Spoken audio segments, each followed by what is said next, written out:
Okay, here we go. So we're live. Sorry. Alright, السلام عليكم. مساء الخير عليكم كلكم، وإن شاء الله تبقوا كلكم بخير في أحسن حال في الأوضاع اللي موجودة حوالين العالم. الكورونا انديميك يعني let's look at the bright side. مخلينا كلنا نقعد في البيت، بس مديانا وقت أكتر نعمل activities, educational activities. النهاردة أنا بدي small session على ال adult pulpotomies، وده controversial issue بقاله فترة، ناس كده بتتكلم عليه، فقلت أخد وقت و I'll shed some light على التكنيكس اللي أنا بستعملها في العيادة عندي في حالات ال adult pulpotomies. النهاردة طبعا أنا مدعو من الأكاديمية الدولية، طبعا البوس الكبير أحمد النحراوي هو المنظم للسيشنز دي، وأحمد دلوقتي قاعد في البيت وبياكل أكل طول اليوم وناوي يصلي بالإسدال قريب، ولكن هو برضو شغال وأكتف. So I can see a lot of people are online, and so I'm going to start giving my perspective on adult pulpotomies. Okay, so as endodontists, we have been treating our teeth for years, not by treating the pulp, but by removing the pulp and replacing the pulp with artificial materials, whether it be gutta percha, whether it be hydraulic calcium silicate cements, MTA, biodentin. We were taught to fill our canals, and more recently, we started maybe in the last 20 years, 15 years, we started investigating the idea of regenerative procedures, revascularization, in which we create pulp within the pulp space of a previously necrotic tooth or a non-vital tooth. And this brought us to understand, if we spend so much effort trying to bring back pulp to life, what would be better than preventing it from dying in the first place? And I always ask this question, what's better to fill the pulp with?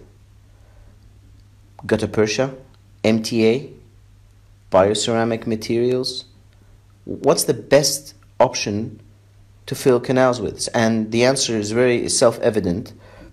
If you fill the canals with pulp, or at least you leave the pulp within the canals, that is the best filling, because we have come to learn, looking through tons of research of anatomy, that the root canal systems are complex, irregular, anastomosing, joining, confluent, and very difficult to negotiate manually and to reach even with our best efforts of irrigation and activation of irrigant. So putting that into mind, the best situation would be to not remove the pulp from the canal. And this brings us to the contentious issue of, should we do this with all our teeth that come, any molar that comes in, any anterior that comes in, should we do that?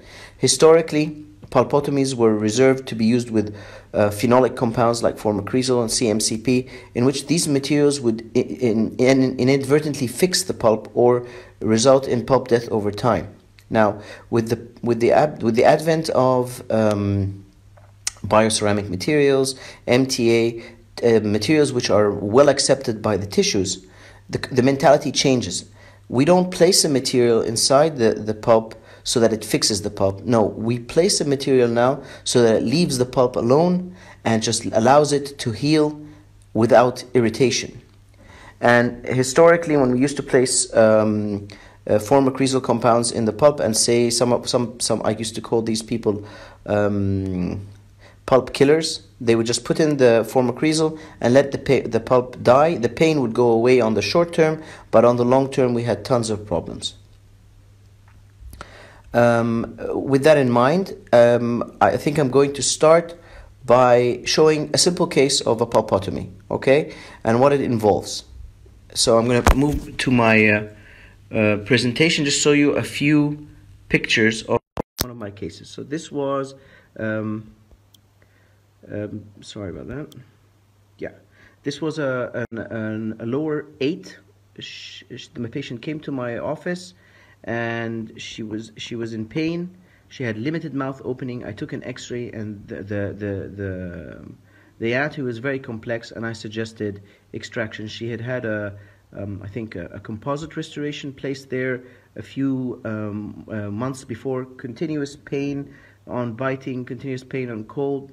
Her symptoms weren't severe, so I told her, okay, instead of extracting, how about we do a pulpotomy? She was really against the extraction, so I opened up an access cavity, and the next step would be to evaluate the bleeding, and that is really the key issue when you're dealing with pulpotomy, is how much bleeding there is and whether you can control it or not. And depending on the amount of control to the bleeding, this will give you an estimate of how inflamed the pulp is. So after that, there's an example of what happens after I removed it. There was still a little more bleeding after about 2 minutes. So, and that's a close-up. And then I use this technique sometimes. I use a paper point, and I apply a little pressure on the pulp, the orifice, and you can see the end result is a bloodless orifice, and that's the end result. Now at this point, you want to cap these pulp stumps with some sort of hydraulic calcium silicate cement. So this is, for instance, this is the video where I'm inserting the MTA. This was done with MTA, and you use a micro placement, apical placement gun, and you can place it. Yeah, there you go. And you can see that being condensed. Which condensed? I call it compacted or adapted to the pulp stump, and then I usually do it with a very large plugger or a paper point. You can see there again, just placing the MTA, putting it in as adapted as possible to the pulp stumps. And like I said, I sometimes use the back of a paper point, because sometimes if my MTA mix is a little too wet, I want to dry it. If it's so I just like doing that. Then I'll clean up, and what you should be doing now is at this point you should place a moist cotton pellet in the pulp space and seal it for about 6 to 8 hours, just for the MTA to set, and then you're all set after that to do your restoration. This case I can show you again. This was the post-operative, so you can see the roots were really complex. There was a 90-degree curvature here, 90-degree curvature here, plus it was really inaccessible. So this was an indication for an extraction. Her husband was a dentist, and he was really he wanted to keep the tooth, and you can see after I did the MTA, and then I placed a flowable composite, and then I sent it for restoration. Now that was the end result after about maybe 20 minutes of work in the clinic. Okay, so at this point, does anybody have any questions regarding what I've discussed up till now and the case? If anybody has any questions, you guys can shoot, no problem at all. I'll be able to answer some of them.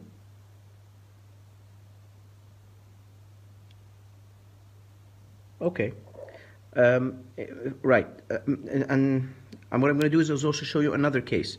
So here you have, I think it was a maxillary molar, and that was the situation. You can see a very clear pulp exposure there. The symptoms of my patient was relatively moderate.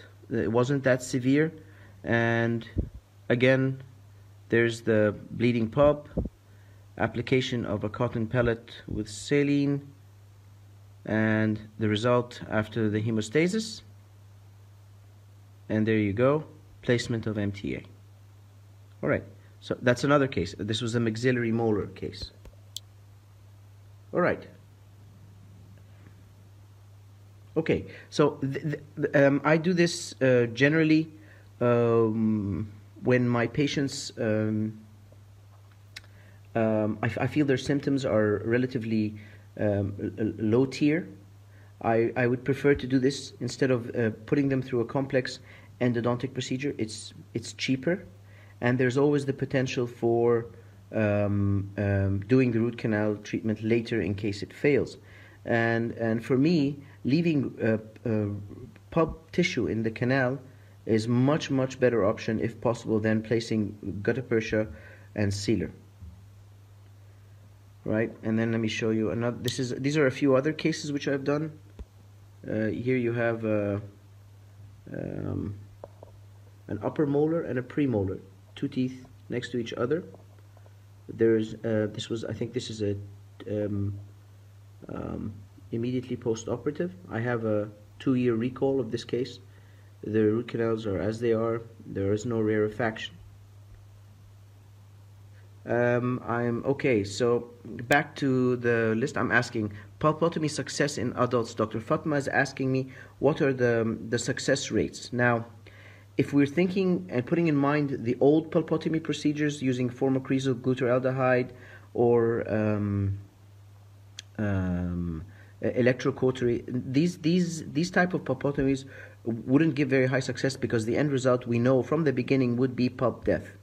Now, if we go to the research more recently, I think I can pull out maybe 2 or 3 papers right now. We have this one by Nisreen Taha from Jordan. Sorry about that. So Nisreen Taha from Jordan, and the success rate here is somewhere around 92% over 1 year post-operatively. This was using MTA. So a 92% success rate in this one from the group in Jordan. And then you'd have this one from another group where they estimated, I think it was a 3-year study or a 2.5-year study. It was maybe an 89% success or an 84% success. And, 87, I remember this one was 87%. And then another one from the Jordan group, we're using biodentine, was I think they did a 1-year post-operative, and this one was nearly 100% success clinical. And some of them, if you notice this paper specifically, the title is an outcome of full pulpotomy using biodentine in case of adult patients with symptoms of irreversible pulpitis. So in these cases, in this paper, she actually chose. The authors actually chose cases in which there were signs of irreversible pulpitis, and this is where the trick is. How can we select a case that is sufficient enough to be able to do this, that has irreversible pulpitis, and to make sure that our patients or the case will succeed?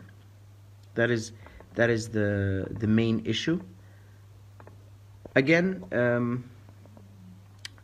I'm being asked by Fatma, before I go back to Fatma, Muhammad is asking me if bleeding doesn't take 2 minutes to stop. Now, this is where it gets a little tricky. Usually I do it for 2 minutes, and then I try again for another 2 minutes, and if the bleeding doesn't stop, I go for a root canal treatment. Now, there is some research where people have tried to evaluate 2 minutes, 4 minutes, and 6 minutes of hemostasis.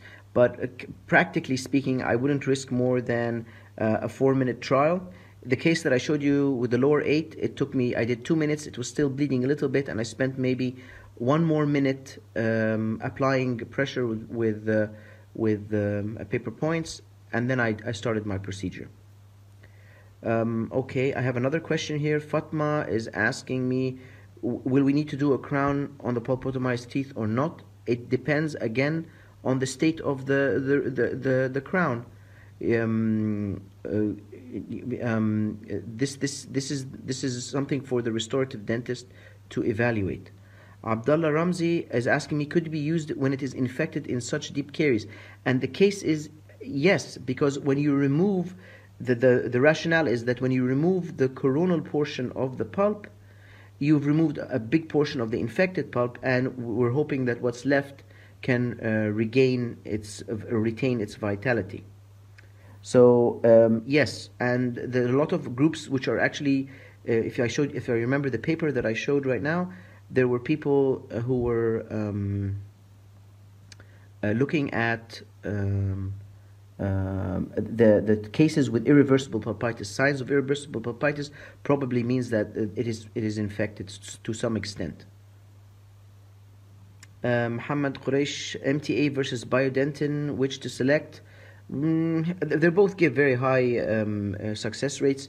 There haven't been long-term cross-sectional studies where we can evaluate both, but one of the big advantages of the Biodentin is that you don't have to wait for 6 to 8 hours, and you can wait for 11 minutes for initial setting, and you can apply a restorative material immediately. Okay. Fatma's asked me, I have a molar with multiple canals, and one of these canals are necrotic, and pulpitis in the other. Can I do pulpotomy? That's the risky business. If one of your canals is necrotic and the other one is vital, they're probably too far down the inflammatory process to do much. You may be able to do that. يعني ممكن لو one of them is bleeding too much, say the palatal canal is bleeding a lot, and you can't stop the bleeding in the palatal canals, you could probably do a root canal to the palatal canals and do a pulpotomy to the buccal canals. That's possible. But then once you've started the root canal, I don't know, it would be pointless, I suppose. Maybe in a lower 8 or an upper 8.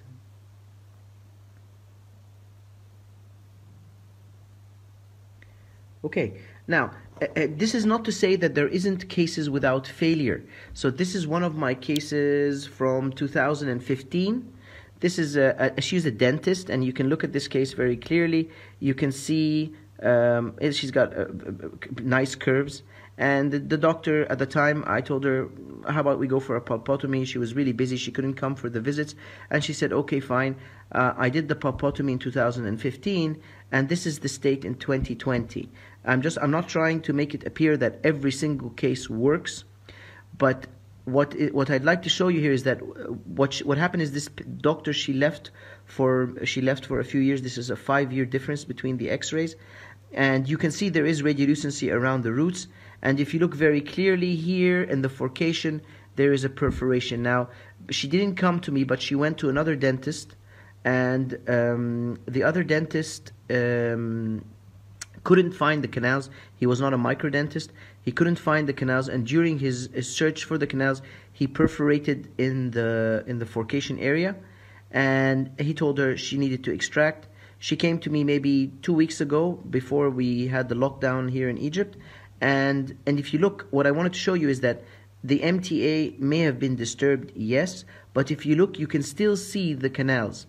Now, one of the drawbacks of our old pulpotomy procedures was that inadvertently, because of the necrosing pulp or the fixation of the pulp, you would end up having calcified canals. But this is a 5-year follow-up from here to here, and you can still see the canal structure within the roots. So this is generally one of the sticking points for pulpotomy procedures. Abdullah Ramzi is asking me, what do you think about placing a collagen sponge in a big exposure? I'm not familiar with this procedure, Abdullah, and if there's something like this, I'm not familiar with it. Yes, Muhammad Quraysh is asking me about the case I just showed with the fracture. The reason why she went to the dentist wasn't because of the pain, but it is because of the coronal seal required. So not because of the coronal seal, because the palatal cusp or the lingual cusp fractured. And when the lingual cusp fractured, she went for restoration. So the doctor wanted to place a post and core. He removed my filling, couldn't find the canals, couldn't place a post and core, and perforated in the process.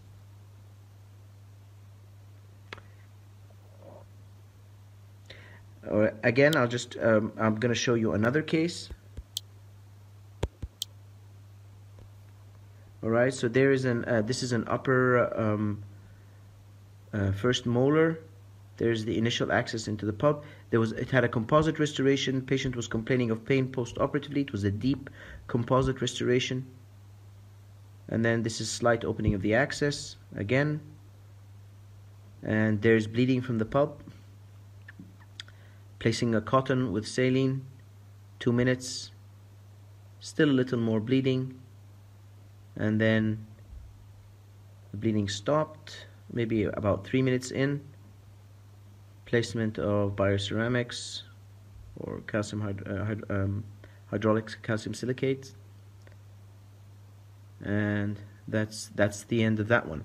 So again, and this is my regular protocol. I do it over and over again. I even whenever I open up a regular case of endodontics, my eye is always on how the pulp is bleeding, the behavior of the bleeding, if I can control the bleeding to a certain extent. And this tooth doesn't necessarily need a severe restoration. In this case, I would think about suggesting pulpotomy to my patient. It's a much quicker procedure, and and you have to give your patient this possibility. So again, I'm just showing you another case here. So you have, this is a lower molar, again bleeding, and then control of bleeding, and placement of, in this case, MTA. Okay, so before I'm going to show you, I know I've been showing you a lot of cases, the same procedure over and over again. I've been using it for many years and very successfully. I don't have an ego thing where I have to place gutta percha and files into every case. This is the pinnacle of minimally invasive endodontics. If you can open up a small access cavity and do a very conservative pulpotomy procedure, conserve pulp, conserve tooth structure, why not? Yes, Mona Adil, that was, I don't know when you joined, we're talking about a permanent solution, not a temporary solution. Adult pulpotomies as a permanent solution. Fatma, Pulpotec, that's what I'm talking about. Pulpotec, formocresal compounds, this is not what we're looking for. This will not retain the vitality of the pulp. Pulpotec and the similar products would just end up fixing the pulp, necrosing the pulp over time, because it's a pulp killer. While materials like MTA, biodentin, other types of bioceramics and hydraulic calcium silicates, these are definitely not pulp killers.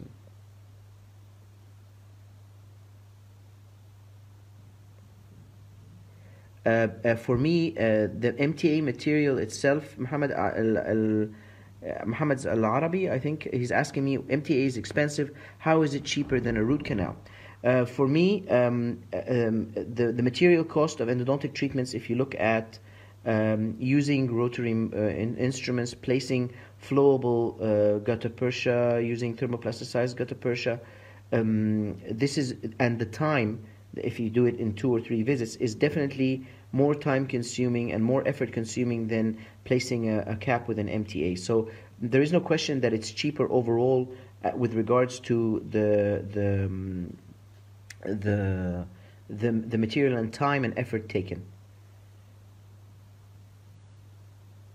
Omar Fuda, I'm sure that this same lecture will be available after we end, and you can go back and watch the video.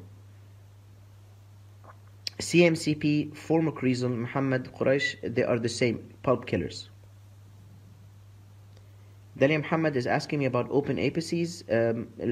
We can deal with them. We place, it depends if it's if you're going to do an apical plug or if you require revascularization. There are many situations where we could do that, but this is not the platform for it today. Maybe another lecture on dealing with open apex cases.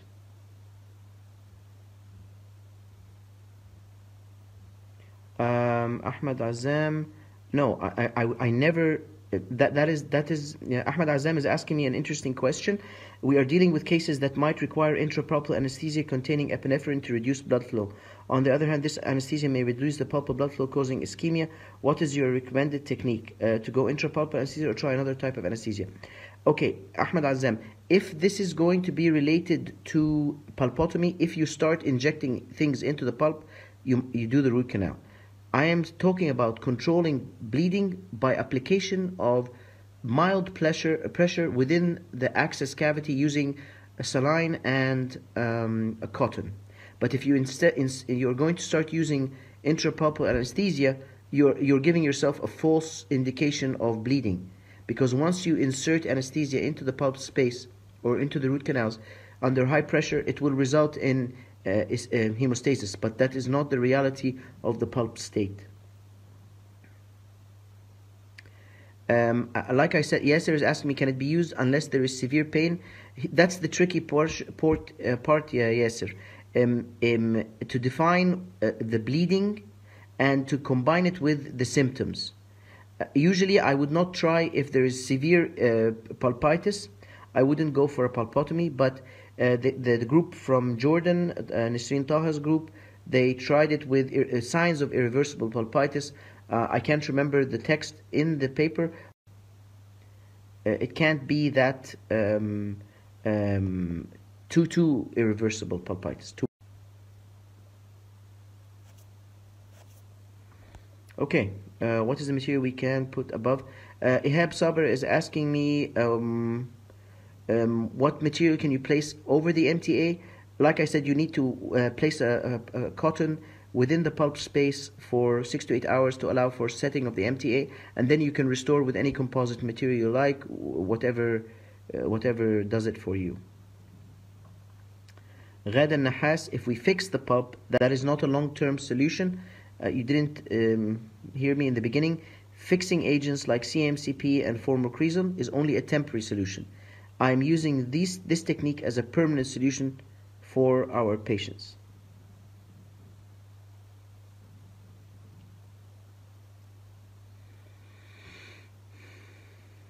Okay. Right, I'm just going to go back to another case. So this was a premolar. Again, there's still caries, decay.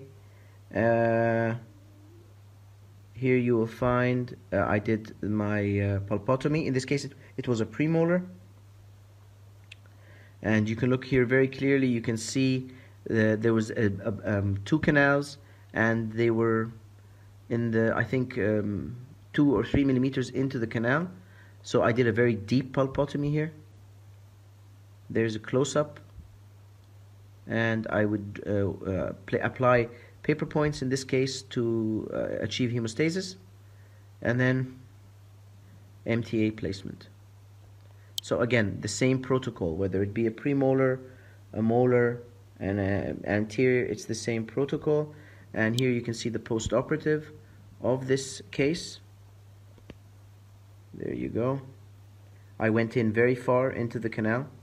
Again, this was a dentist, and the dentist was very happy doing that. Okay, Muhammad Al-Askari is asking me, do we need to clean the cavity with hypo or with saline only? Look, there's a lot of research done in this, and a lot of people use sodium hypochlorite within the cavity. I personally use only saline. I don't use sodium hypochlorite.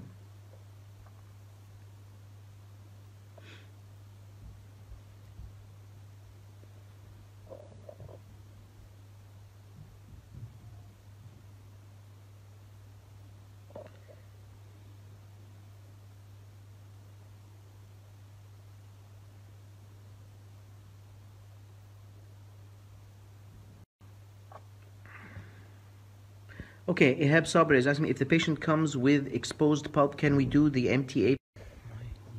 Can we do the MTA pulpotomy, and how can I know that the radicular pulp is not infected? Ihab, you need to have come in from the beginning. I discussed this in the beginning of the lecture. It depends on the level of bleeding. Okay, so for my final case today, which ones, ya Fatma? Asking me, I have some of my follow-ups. Today I have not many of my follow-ups today, but I do have cases which have failed, like the one I showed you, and I have a lot of success cases as well, but not today, للأسف. Okay, my final case for today. This is just an interesting case and gives you some food for thought. This was a traumatic injury case, upper central, and this is the case. She came to me. You can see the palatal. There is a fracture. Here I removed the fracture portion, and there you can see a pulp exposure, or not an exposure. You can see a shadow of the pulp build up, and in this case I did a. There you can see there's an actual blood clot in the coronal pulp, and I did a deep pulpotomy here. Again, placement of MTA, and there's the final post-op.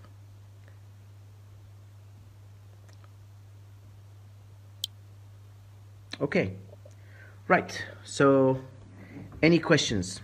Riyad Yusuf is asking me, هل